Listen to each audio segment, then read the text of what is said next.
So for today's video, papakita ko sa inyo, in-order ko na carrier for Montero Sport. Universal daw to.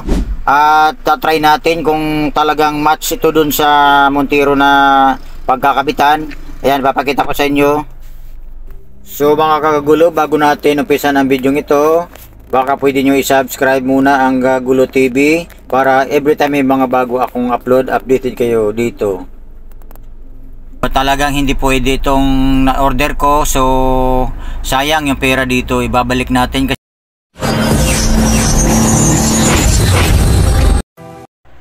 yan mga kagagulo. Trinay ko ipatong muna yung pinaka crossbar niya, clip niya. Tingnan nyo ang nangyayari, oh. Talagang mali yung dineliver sa amin na crossbar, pang Montero dapat.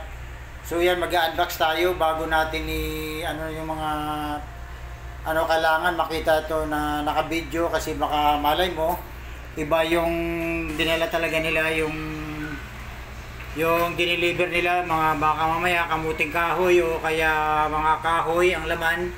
So ang gagawin natin, i-video muna natin isa-isa. Ayan. Ayan, kaya yan, dapat maging aware tayo kasi alam mo naman sa online, di ba? Ang mga ino-order natin, di natin sure kasi ayan, para makita nyo lahat ay bakal pala eh, kala ko kahoy o kaya saging. Yun yung crossbar na kasama yun sa mga order. So yan, umpisa natin bulat-latin. Ayan, nakitang-kita naman at sana nga maging successful yung pag-unbox natin dito sa luggage carrier for Montero Sport. Kasi ito, first time ko lang bumili nito. Ang model ata nito, ito talagang mahal to. Mahal to pag nasa labas ka. Pero nung binili ko sa online, napakamura talaga. So, yun.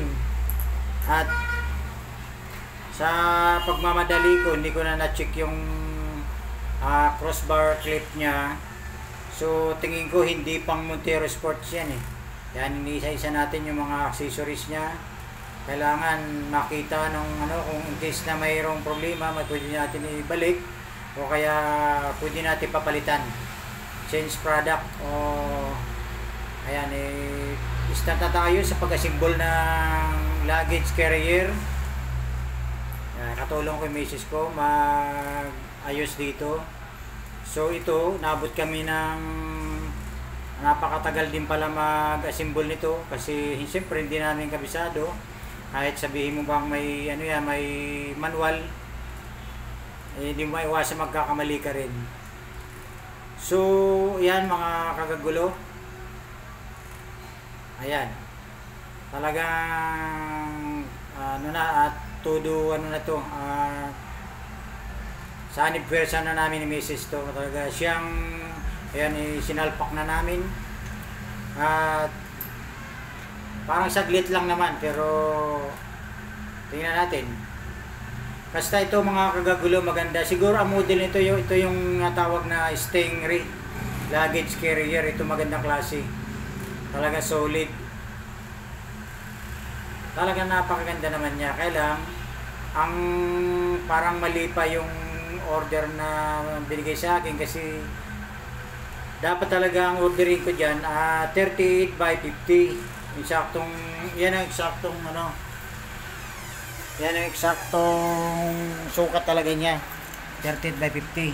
So ang binigay sa akin napaka-iksi, parang lang, halos mga ilang bags lang siguro pwede may lagay dyan at saka ilang gamit. So kung gusto nyo mga kagagulo, natin to expand. Gusto nyo expand yan, pwede kayo magdugtong sa gitna ng bakal o dalawang tubo lang kailangan dyan eh. Siguro mag-expand ka mga bawat kabilaan is 1 foot. So yun ang ang gagawin natin para maging malaki ang carrier natin. So kung hindi ka satisfied sa size niya, ikaw kung nasa iyo kung pwede mo pa-extend yan para medyo humaba ng konti.